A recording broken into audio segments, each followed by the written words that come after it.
We are very blessed to have joining me, and such an honor to see you, Admiral MIke Mullen, the Chairman of the Joint Chiefs of Staff. Such an honor to have you with us, sir. What a pleasure. Great to be here. What a great day. And I had the pleasure of speaking with you, sir, right before the event. You looked like you were getting, it was there when the national anthem was coming up, and you also were listening to Lee Greenwood. And I was watching your face. You looked like you're getting a little teary-eyed. There's just something, whenever you hear those songs, and you think about the men and women that gave so much, what do you want to say today to them? Well, it's really been a remarkable weekend and a remarkable day, and this parade just is a reminder of the sacrifices of so many, those who serve, as well as those who've paid the ultimate sacrifice and their families. And it's very hard when I see a guy like Lee sing and those songs that resonate so much with so many Americans about service, our military, our young people who make such a difference. And so it gets to your heart pretty quickly. And to look at some of the sponsors that we've had today, it's been so great because standing next to you, we saw the guy from Geico, we saw U-Haul, we saw, of course, American Airlines. There have been so many terrific sponsors. And I think, I've been at least sensing, and I'd love to hear your perspective, as we see today's parade and we see so many great folks and so many folks, it seems that there's this wonderful spirit in America, really appreciating, the men and women and saying we have to give back. It's the right thing to do. And I think when we look at how tough things are in the world, they're realizing this has to be a community effort.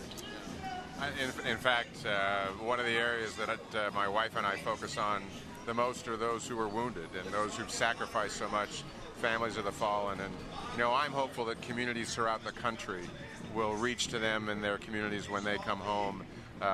Their American dream hasn't changed at all. They want to go to school, they'd like a job, they want to raise their kids, send their kids to school, and they'd like to own a home.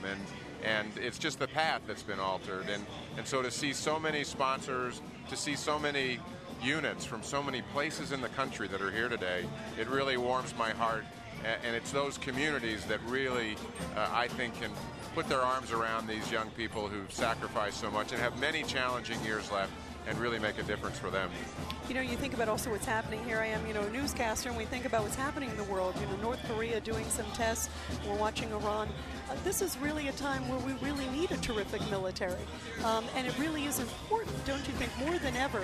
I think people are realizing, given, Al-Qaeda and so many different things, I think if there's any silver lining to sort of what's happened, we really all love the military. We appreciate what they're doing because they know it's hitting close to home. Well, that's very evident to me. Wherever I travel, and I travel all over the country and all over the world, this is the best military I've ever seen. Combat hardened, we're in 2 wars. They make such a difference. They're so proud of what they do, and so are their families. They're resilient. They're so capable, and so we really do need a great military, and we've got to be able to take care of them.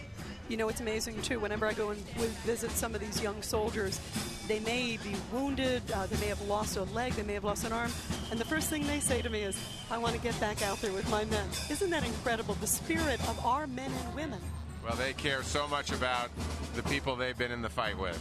They care so much about their unit, and they really do want to make a difference. In fact, as I'm sure happens to you, when I visit them, they inspire me. When I run, I meet families, mothers, dads, brothers, sisters, who in fact are there. They're really the caregivers for these wounded.